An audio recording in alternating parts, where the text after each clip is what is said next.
नमस्कार दोस्तों। आज माता दुर्गा के पांचवें स्वरूप का वर्णन कर रहे हैं। पांचवा स्वरूप माता स्कंद माता के नाम से जाना जाता है।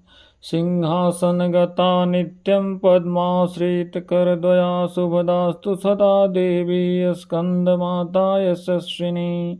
माँ दुर्गा जी के पांचवें स्वरूप को स्कंद माता के नाम से जाना जाता है। ये भगवान स्कंद कुमार कार्तिकेय नाम से भी जाने जाते हैं। ये प्रसिद्ध देवासुर संग्राम में देवताओं के सेनापति बने थे। पुराणों में इन्हें कुमार और शक्तिधर कहकर इनकी महिमा का वर्णन किया गया है। इनका वाहन मयूर है, अतः इन्हें मयूर वाहन के नाम से भी अभिहित किया गया है। इन्हीं भगवान स्कंद की माता होने के कारण माता दुर्गा के इस पांचवें स्वरूप को स्कंद माता के नाम से जाना जाता है। इनकी उपासना नवरात्रि पूजा के पांचवें दिन की जाती है। इस दिन साधक का मन विशुद्ध चक्र में अवस्थित होता है। उनके विग्रह में भगवान स्कंद जी बाल रूप में इनकी गोद में बैठे होते हैं। स्कंद मातृ स्वरूपिणी देवी की चार भुजाएं हैं। ये दाहिनी तरफ की ऊपर वाली भुजा से भगवान स्कंद को गोद में पकड़े हुए हैं और दाहिनी तरफ की नीचे वाली भुजा जो ऊपर की ओर उठी हुई है उसमें कमल पुष्प है। बाईं तरफ की ऊपर वाली भुजा वर मुद्रा में तथा नीचे वाली भुजा जो ऊपर की ओर उठी हुई है उसमें भी कमल पुष्प ली हुई हैं।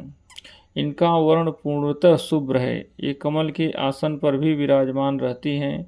इसी कारण से इन्हें पद्मासना देवी भी कहा जाता है। सिंह भी इनका वाहन है। नवरात्र पूजन के पांचवें दिन का शास्त्रों में पुष्कल महत्व बताया गया है।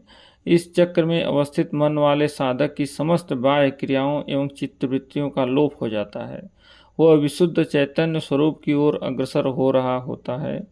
उसका मन समस्त लौकिक सांसारिक मायिक बंधनों से विमुक्त होकर पद्मासना माँ स्कंद माता के स्वरूप में पूर्णतः तल्लीन होता है। इस समय साधक को पूर्ण सावधानी के साथ उपासना की ओर अग्रसर होना चाहिए। उसे अपनी समस्त ध्यान वृत्तियों को एकाग्र रखते हुए साधना के पथ पर आगे बढ़ना चाहिए। माँ स्कंद माता की उपासना से भक्त की समस्त इच्छाएं पूर्ण हो जाती हैं। इस मृत्यु लोक में ही उसे परम शांति और सुख का अनुभव होने लगता है।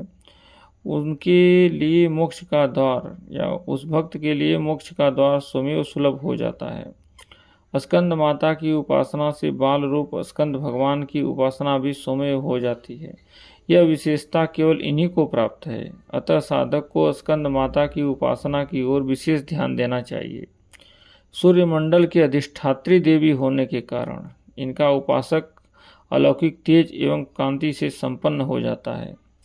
एक अलौकिक प्रभामंडल अदृश्य भाव से सदैव उसके चतुर्दिक परिव्याप्त रहता है। यह प्रभामंडल प्रतिक्षण उसके योगक्षेम का निर्वहन करता रहता है। अतः हमें एकाग्र भाव से मन को पवित्र रखकर माँ के शरण में आने का प्रयत्न करना चाहिए।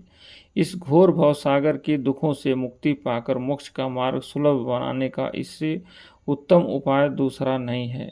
यह स्कंद माता की महिमा है। नमस्कार। आगे आप कमेंट में हमको ज़रूर बताएं।